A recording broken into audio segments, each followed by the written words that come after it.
ஆயுதமேந்திய நக்சல்கள் ஒழிக்கப்பட்டு விட்டனர்.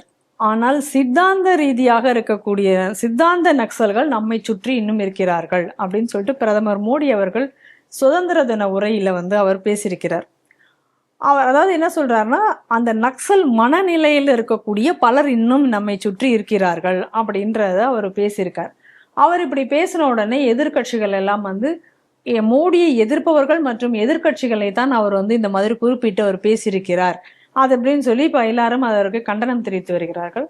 அது இந்த நேரத்தில் சிதம்பரம் அவர் உடனே ஒரு எக்ஸில் ஒரு பதிவு போடுறார்.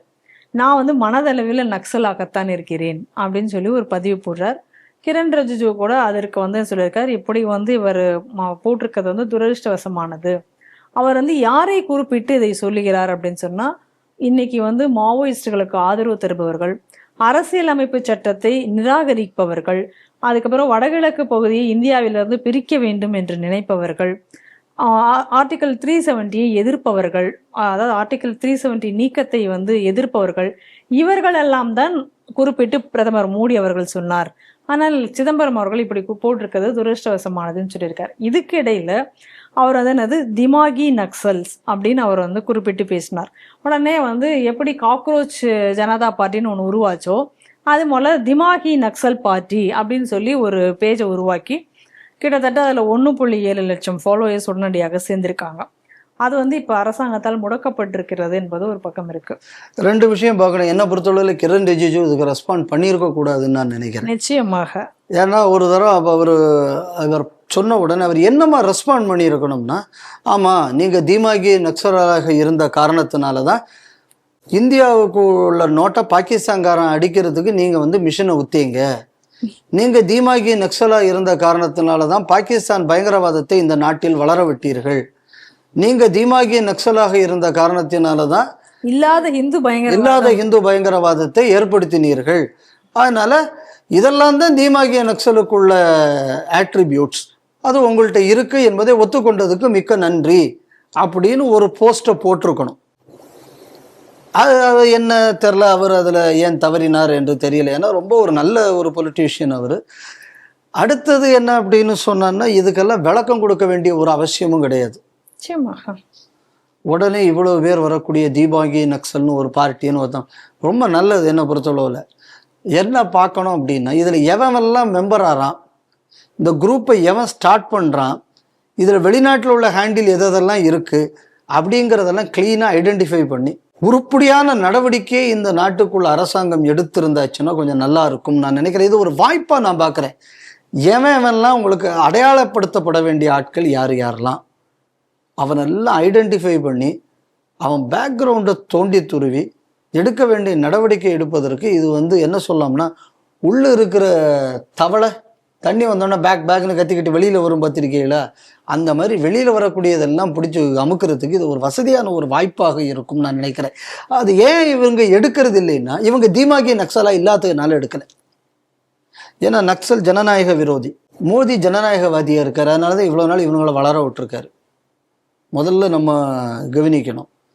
அடுத்தது தீமாகி நக்சலுங்கக்கூடியதுக்கு ரெண்டாவது ஒரு பெரிய கிரைட்டீரியா என்ன அப்படின்னா, சைனாக்காரன் கூட போய் ஒப்பந்தம் கையெழுத்து போடுறது. ஆமாம், தீமாகி நக்சலுக்குள்ள வேலை. பாகிஸ்தான்காரனுக்கு நாட்டை காட்டி கொடுக்கறது, கள்ள நோட்டு அடிக்கிற மிஷினை கொடுக்கறது, இது அடுத்த தீமாகி நக்சலுக்குள்ள வேலை. பாகிஸ்தானை புகழ்ந்து பேசுறது. அடுத்த தீமாகி நக்சலுக்குள்ள வேலை என்ன அப்படின்னு சொன்னா, பொதுமக்களுக்கு போகக்கூடிய விஷயங்கள்ல திருடித்துங்கிறது. அதானே நக்சல் பண்ணக்கூடிய வேலை.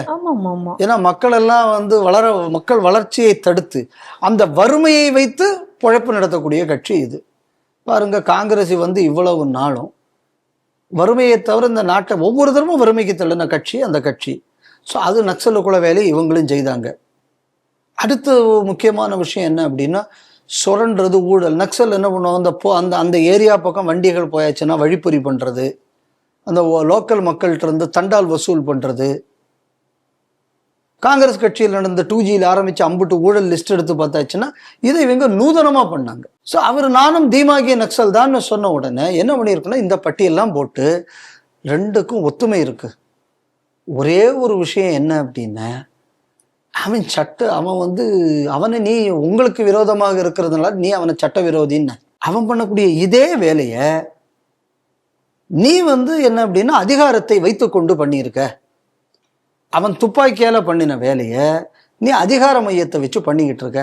அதனால நீ தீமாகி நக்சல் தான் என்று ஒத்துக்கொண்டதுக்கு மிக்க நன்றி அப்படின்னு அவரு சொல்லி இருந்தாச்சுன்னா இன்னைக்கு வந்து இஷ்யூவே வேற மாதிரி போயிருக்கும். ஏன் செய்ய தவறினார்கள் என்று தெரியவில்லை. ரெண்டாவது, இந்த தீமாகி நக்சல் ஜனதா பார்ட்டின்னு ஒன்று வந்திருக்கு. என்னெல்லாம் வெளிநாட்டு ஹேண்டில் இதில் இருக்குங்கக்கூடிய லிஸ்ட்டு விரைவில் வெளிவரும். வரும்போது இதுக்கும் காக்ரோச் பார்ட்டி ஆரம்பித்ததுக்கு என்னெல்லாம் ஹேண்டில் யூஸ் பண்ணப்பட்டது, எந்த பாட்டெல்லாம் யூஸ் பண்ணப்பட்டதுங்கிறத பார்க்கணும்.